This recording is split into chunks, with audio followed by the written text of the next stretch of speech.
Hello বন্ধুরা, NK food রকমারি তোমাদেরকে স্বাগত। আমি আজকে করলার রেসিপি বানাবো, তাই এখানে নিয়েছি আস্ত করলাগুলোকে পরিষ্কার করে ধুয়ে গোল গোল করে কেটে নিয়েছি, একটু পাতলা পাতলা সাইজ করে।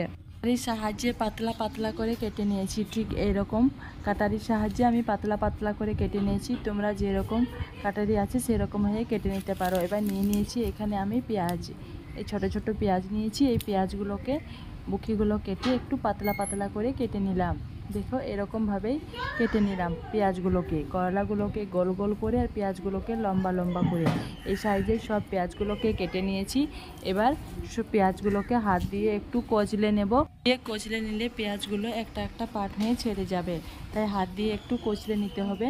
এবার কচলে নিয়ে তারপর আমি এগুলোকে হাত দিয়ে মাখিয়ে নিচ্ছি। পেঁয়াজ আর করলা একসঙ্গে মাখিয়ে নিয়ে পরিষ্কার করে আবারও ধুয়ে পানি ঝরিয়ে এবার চলে যাব রান্নায় আমি চুলায় একটা কড়া বসিয়ে দিয়েছি।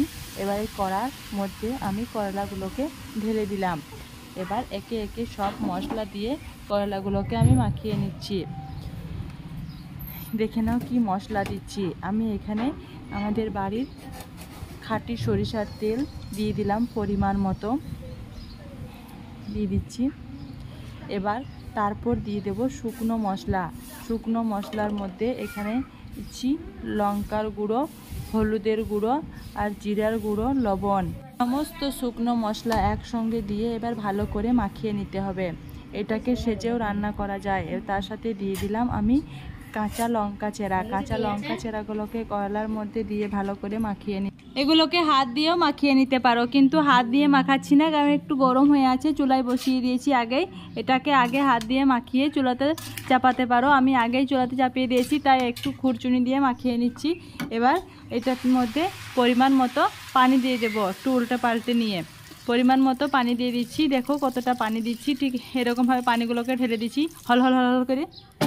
পানিটা দেওয়া হয়ে গেলে আবারও উল্টে পাল্টে নেব।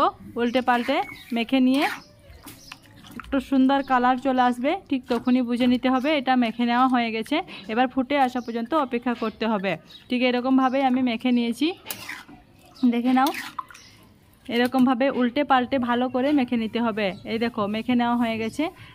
ঠিক এইভাবে উল্টে পাল্টে মেখে নিতে হবে। এইভাবে উল্টে পাল্টে হাত দিয়েও মাখা যায়, গরমের কারণে আমি একটু খুরচুনি দিয়ে মেখে নিচ্ছি। এরকমভাবে মেখে নিলে এবার এই সময় তোমরা লবণের স্বাদটাও বুঝে নিতে পারো। ফুটে আসা পর্যন্ত অপেক্ষা করার জন্য থাকতে হবে। ফুটে যখন আসবে ঠিক তখনই এটাকে একটু নাড়াচাড়া করে নিতে হবে, ভালো করে নাড়াচাড়া করতে হবে যাতে তলায় লেগে না যায়। একটু নাড়াচাড়া করে এবার পানিটা কমে আসা পর্যন্ত অপেক্ষা করতে হবে। পানিটা যখন কমে আসবে ঠিক তখনই এটার মধ্যে আমি দিয়ে দেব একটা ডিম।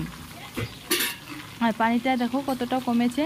এই পর্যায়ে আমি আরও কিছুক্ষণ নাড়াচাড়া করে নেব। করলা আর পেঁয়াজগুলো একটু সেদ্ধ হয়ে গেছে, আধা আধা সেদ্ধ হয়েছে, পুরো সেদ্ধ হয়নি। এবার ডিমটাকে আমি এটার মধ্যে দিয়ে দিচ্ছি।